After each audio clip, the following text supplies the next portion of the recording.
Hello Year 11. Okay, so what I want to do is just prepare you with some revision materials for your upcoming Literature Paper 1 mock as part of the November mock exam series. So just some key information about this mock. Obviously this mock will be on Shakespeare and our Shakespeare plays Macbeth, and a 19th century novel, and our 19th century novel is A Christmas Carol, and you will have been studying those in your English lessons. Our key dates and times here, our mock exam is on Friday the 11th, okay, and it is a morning exam just like the language one was today, and it's for 1 hour 45 minutes. There will obviously be the booster session on that Friday morning at 8 AM in the dining hall, so please try and attend that, and thank you to so many of you who came today. And intervention on the night before, so Thursday the 10th, it's a 2:45 PM start, and that will be with your class teacher, or if your class teacher isn't available, you'll be able to join the closest set. And Miss Carr also made you an Instagram live on that Thursday evening, so do watch out for that on the Whitworth Park Academy Instagram the night before, also on that Thursday. Now, I just want to go through some information about what we need to revise up for our literature exam. You all worked so hard in readiness for that language exam, but it's really important that we get prepared now because there is more to revise for literature, there is more content. Now, as these are the first mock exams of Year 11, we have narrowed the focus for what you need to revise. Now, this is to help you, but it is a luxury that you will not have in the January-February mocks or in the real exam. So that's to be really mindful of, that this is a luxury. Now, the themes and characters that we have selected are key to your understanding of the whole text and the big ideas within them.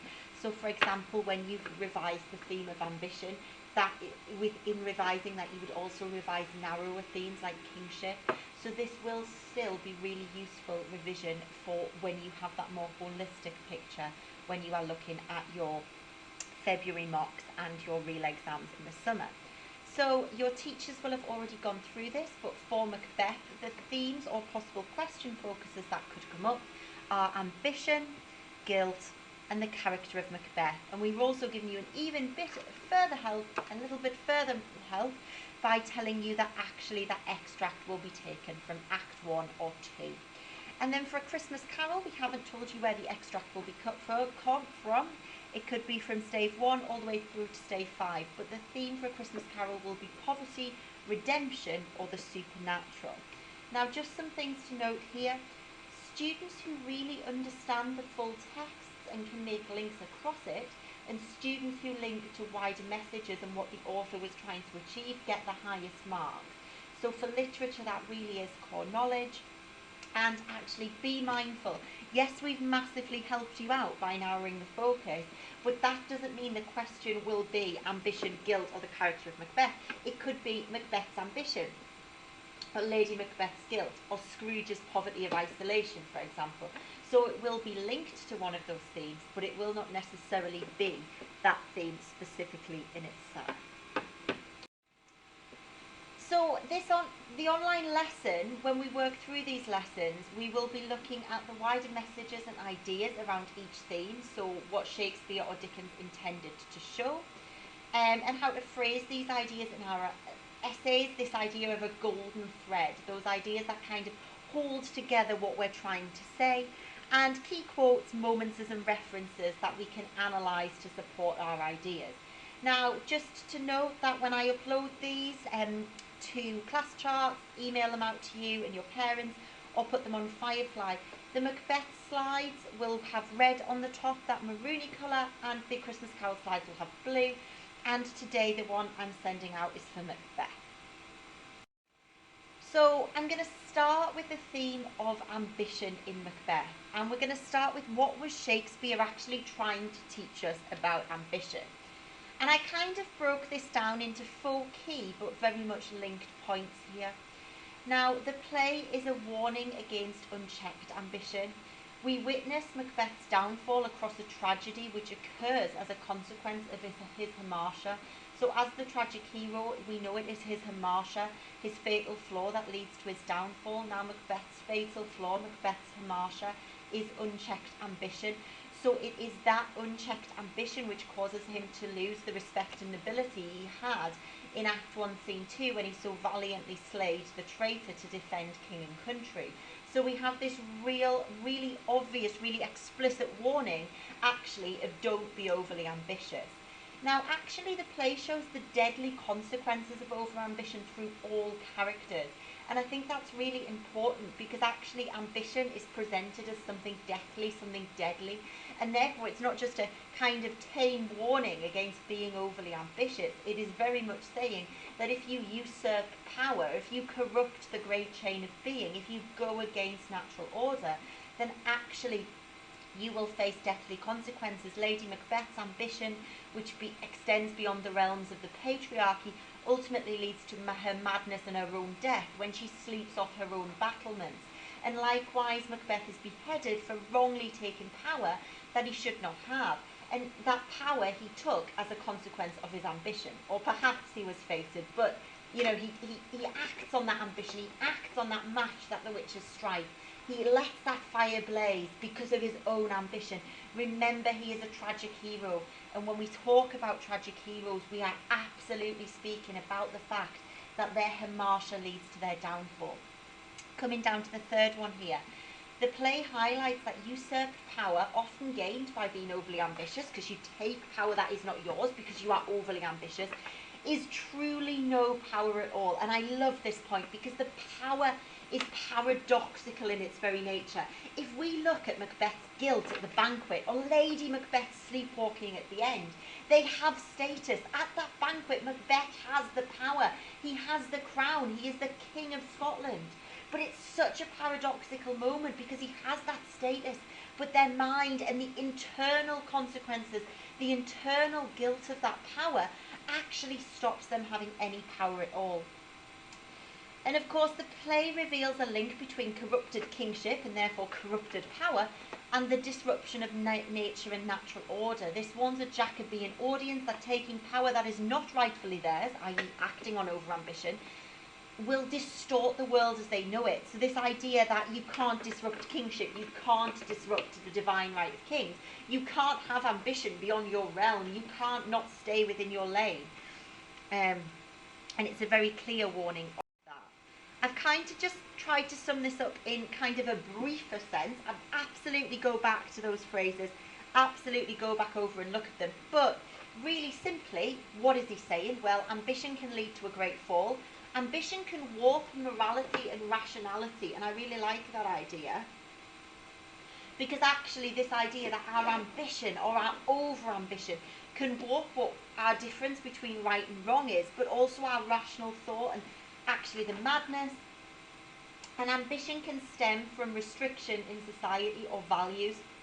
So actually, if you are restricted in society, like Lady Macbeth is in the patriarchy, maybe you become more ambitious. But equally, if the hyper-masculine society rewards bravery and violence, well, and men are expected to be these powerful, sort of stereotypically violent, powerful characters that are defending women and country and king, will that lead to over-ambition?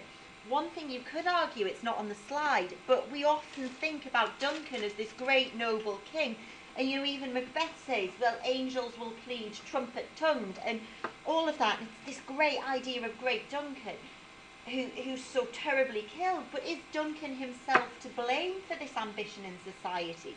Is Duncan himself actually to blame for the fact that he's too trusting, and therefore these people, stars hide your fires, let not light see my black and deep desires, on the Prince of Cumberland I must overleap.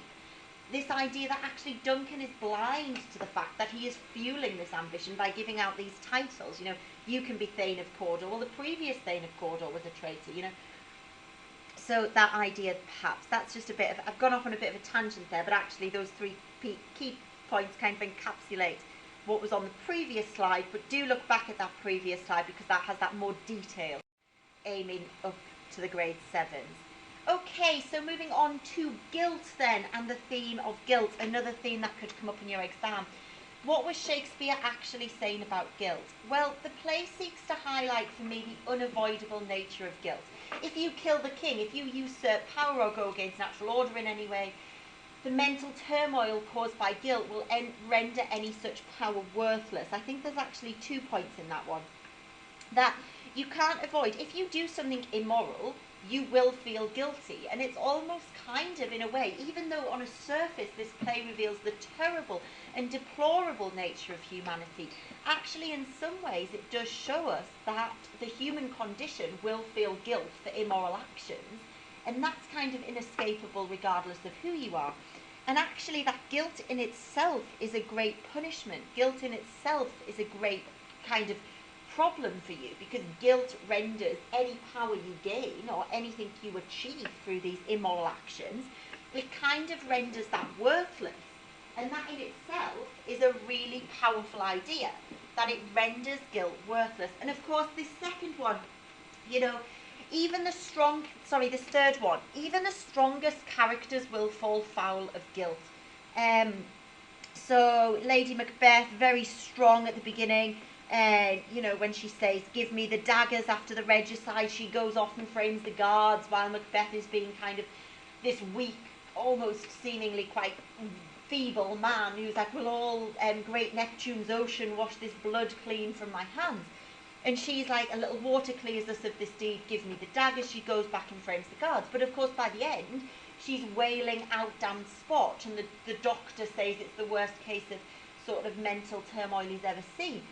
So, even the strongest characters will fall foul of guilt.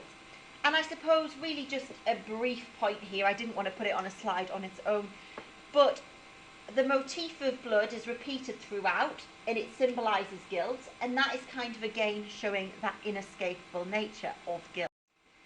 So again, just to sum up here, guilt ruins any ill-gotten gains. I love that phrase. Guilt is a direct and unavoidable consequence of immorality, and guilt itself is a consequence for sinful acts. So, actually, Shakespeare is kind of saying, isn't he? Well, look, you might not get caught. Not everybody who usurps any form of power will be caught. Not everyone, he's kind of trying to say if you kill the king, you'll be beheaded. But I suppose he's saying as well, that even if society doesn't get you, look, you'll get yourself, because guilt is in itself that consequence. Okay, so now we come on to the character of Macbeth, which is another focus area that could come up for you. And I've put this top box in yellow because I think it kind of sums up really perfectly what Shakespeare is saying, and it actually links to guilt and ambition as well. Macbeth reveals the consequences of being overly ambitious and acting on unchecked ambition. His downfall and his journey, plagued by guilt and madness to get there, encapsulate the consequences of usurping power and going against natural order. Macbeth and his unchecked ambition is a tool by Shakespeare to warn his audience against committing regicide, which of course links to King James's connection to Shakespeare's playing company. And Macbeth shows us that justice will always prevail, and illegitimate power is indeed no power at all.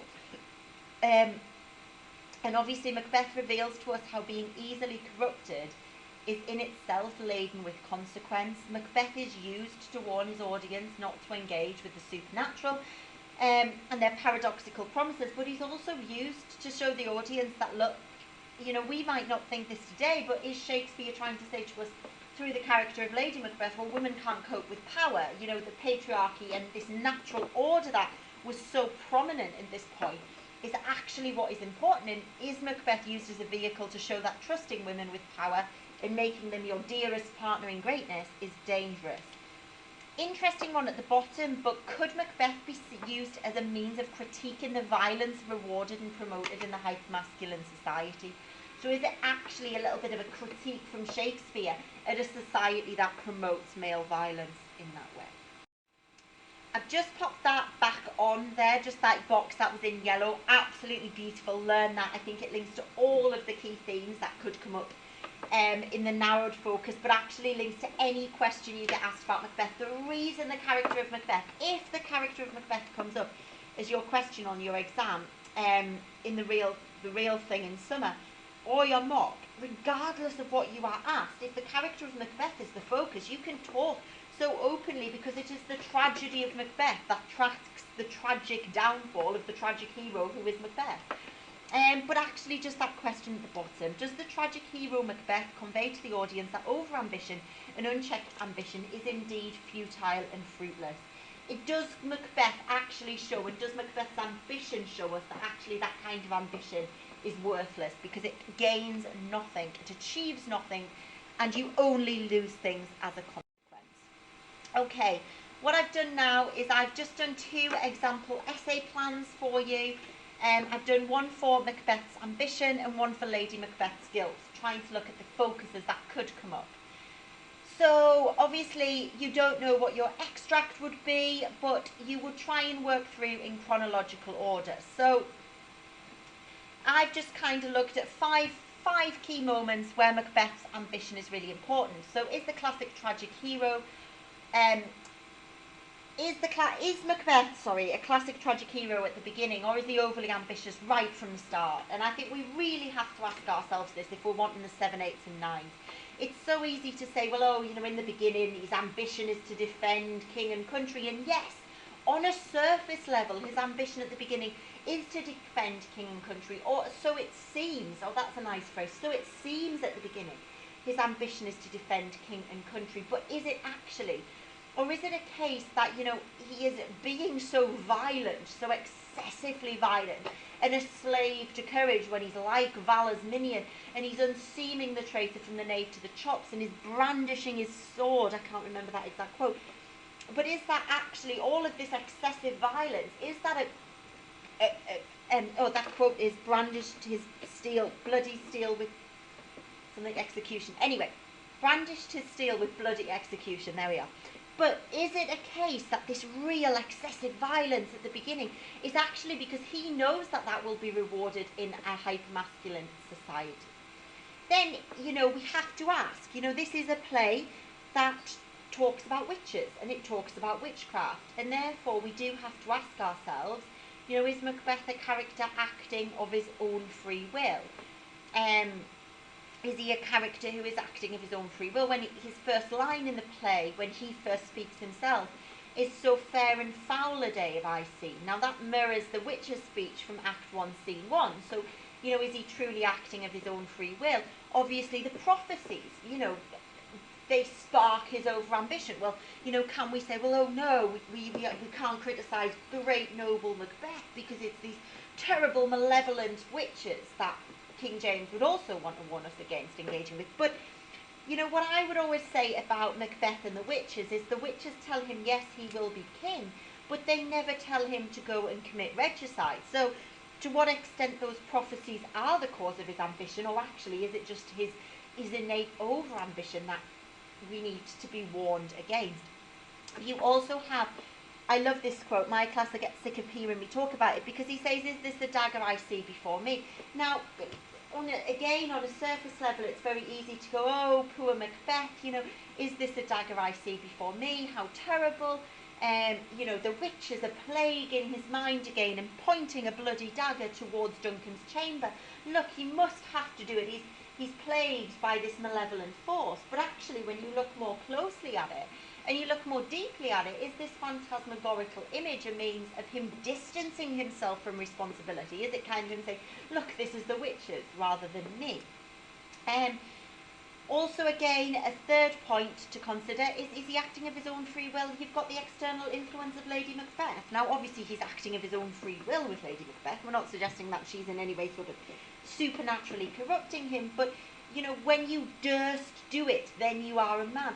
And if we consider the hypermasculine society from idea 1, we have to say, well, actually, again, is he a victim of society? Is he a victim of Jacobean society because he can be so easily manipulated by his wife? Was the hope drunk? Were you not serious about it? And you've got to ask yourself, to what extent is Lady Macbeth to blame in this tragedy? Now, obviously coming down, I love this idea, and this links to what I was just talking about. Is Macbeth's ambition futile? Is it worthless? Is it pointless? Because I would argue yes, and I would argue that's absolutely what Shakespeare wants you to see, because what Shakespeare wants to convey is that corrupted power is no power at all. And the paradoxical nature of that madness is actually really, really powerful, because actually at that banquet, the table is full. Now, the table is full with Banquo's bloody ghost. But look at how that encapsulates, symbolises, represents that in Scotland there is no place for usurped power. At that banquet he is King of Scotland, but he has no seat at his own table. Well, actually that's because there's no place for corrupted power, and therefore his power is paradoxical. Yes, he's King of Scotland, but his mind is the weakest it's ever been, and he is plagued by this terrible guilt. Now, obviously at the end, actually, you know, we see that ambition is futile because of the cyclical structure, and we see how the traitor in Act 1's ambition was futile when Macbeth unseamed him from the nave to the chops, and of course when Macduff restores justice and the usurper's cursed head, you've got all of that imagery there. And earlier on in the play you have things being wild in nature, and the earth was so feverous it did but shake, and you have all of that. Now that's really powerful in itself, because actually it's this idea that the world will be affected by over-ambition and corrupted power, but over-ambition in itself, although it may cause temporary pain, temporary suffering, is a completely worthless ill, because justice will be restored. So that's one example essay plan. I am conscious of time because I want this to be ideally under 25 minutes, but I think we might just be slightly over. But we're going to just do one here for Lady Macbeth's guilt in a similar vein. So if you were asked about a question about Lady Macbeth's guilt, you obviously wouldn't know where the extract would be from, but I've picked out again 5 key moments. So right at the beginning, in her Act 1 Scene 5 soliloquy, you know, the really famous soliloquy, the unsex me here soliloquy, I actually think there's an often overlooked reference point here, that does Lady Macbeth realise the capacity for guilt? Does she fear guilt? Actually, really thinking in that opening idea, does she actually fear guilt? You know, she says, make thick my blood and stop up the access passage to remorse. Now, if we consider that the motif of blood represents guilt, you know, she wants to make thick her blood. She almost realises that because making thick your blood is kind of, it's going to kill you. And she almost realises that you need to almost be inhumane not to experience the consequences of guilt, and she wants to stop up the access passage to remorse, so she doesn't want to feel any guilt. She also says, come to my woman's breasts and take my milk for gall. Now, does she therefore realise that the weakness of womanhood, or the perceived stereotypical weakness of womanhood in the Jacobean patriarchy, I'm not for one moment suggesting women are weak today, but a Jacobean audience would have had a very different view, and they would have seen women as these weak characters. Does she realise that as a woman she would not be able to cope with guilt? And is that kind of that subconscious understanding? Now, but of course, when we get into Act 2, Lady Macbeth appears completely unfazed by guilt. She has this facade of real, incredible strength. You know, she says to Macbeth, give me the daggers, after he's committed the murder, and starkly juxtaposing his, will all great Neptune's ocean wash this blood clean from my hands, she's kind of like, look, a little water clears us of this deed. She feels it can be easily purified. She feels it's some sort of significant. Now, the question I would ask you to consider in that is, does she ever feel invincible because Macbeth has wrongly given her this platform of power, and therefore she feels invincible? Or is it that she doesn't actually truly understand what has happened? Or is it actually all just a facade, and a kind of a hopeful facade, that she feels that she can clear away the guilt with a little water and purify herself, but then she realises that that will not be possible? Now, just not really one for a paragraph, but is Lady Macbeth aware actually that if Macbeth is consumed by guilt, she will be powerless? So almost Lady Macbeth's guilt and Lady Macbeth's lack of guilt is rendered meaningless if Macbeth is consumed by guilt, and that's why she's so desperate at the end of that banquet. The fit is but momentary, desperately to reassure and calm those guests. But of course we know Act 5 is where we really see the important, crucial bits around Lady Macbeth's guilt, and you could talk about this at great length. But Lady Macbeth is absolutely consumed by guilt. She sleepwalks off the battlements as a consequence of her guilt. You know, the doctor describes her as accustomed to hand washing because she can't get rid of the damned spot on her hand. And she says what's done cannot be undone, and therefore she realises the suffering that we see the suffering that she is facing, and she kind of implies in a sense that, you know, she's going to hell, out damned spot, and she sees how this guilt, we see how this guilt turns her mad. So guilt is used as a warning, essentially. Again, guilt and the theme of guilt is used as a warning to say to you not to commit these ills and these heinous crimes, because, you know, guilt itself is a consequence. But actually, when she says what's done cannot be undone, such a famous quote, you know, people say it all of the time in colloquial speak, what's done cannot be undone. But actually, it shows that actually the consequence of guilt and the suffering from guilt is not freedom from eternal suffering. It's kind of just the start of that damnation and that eternal suffering. And then lastly, and I will try and speed up, let's try and keep it under 30 minutes, because I'm on 26 now, so I'm not going to get it under 25. But, you know, does Lady Macbeth at the end crave this femininity because she feels she is not responsible for this terrible act, and therefore this terrible guilt she's feeling because she was, as a woman, given this power? So you see this real desperation to revert to her femininity to get rid of the guilt. So will all the perfumes, very feminine language, sweeten this little hand? And she kind of tries to minimise herself and this act, and therefore she sees it as maybe Macbeth should feel guilty and responsible for her guilt, and she should be freed from the perils of this guilt because it wasn't her that gave her this platform. Okay, I hope that's been useful. I will do a Christmas Carol next week, but I really hope that's been useful, and happy revising for your literature marks. Genuinely, revising for English literature is, in my opinion, genuinely really fun, but actually, aside from that, it's quite empowering, because anybody can get that grade 7 in literature if you just learn the big ideas.